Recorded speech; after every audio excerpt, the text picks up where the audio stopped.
દોસ્તો અત્યારે વાગ્યા છે રાતના 11 અને અમારા ભાઈને ભૂખ લાગી ગઈ છે. અમારે રોજ તો જમવાનો ટાઈમ 10 વાગ્યાના હોય છે, પણ આજે અમે લોકોએ 7:30 વાગ્યામાં જમી લીધું છે. આજે એક જગ્યાએ બહાર જવાનું હતું એટલે 7:30 વાગ્યામાં જમી લીધું ને, એટલે આ ભાઈને અત્યારે 11 વાગે લાગી ગઈ છે ભૂખ. તો અમે જ્યાં ગયા હતા ત્યાંથી રિટર્ન આવ્યા અને રિટર્ન આવી અને આ ભાઈને અત્યારે ભૂખ લાગી છે. તો અહીંયા આપણે જો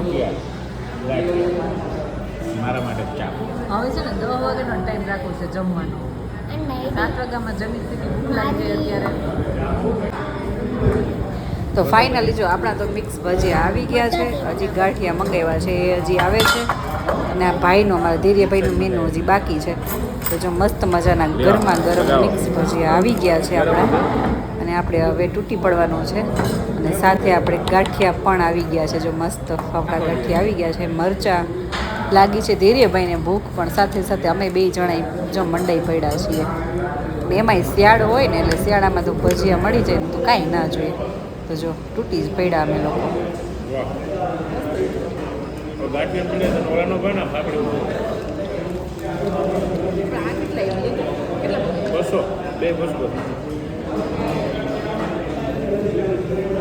અને આ બાજુ જો આ ભાઈની સૂકી ભાજી અને પરાઠા આવી ગયા છે સાથે દહીં, એટલે મોજ જ પડી ગઈ. જો પાછી એને જમવાનું ચાલુ કરી દીધું અને જે 7:30 વાગે જમ્યો હતો ને એ તો અત્યારે પૂરું થઈ ગયું છે ભાઈને.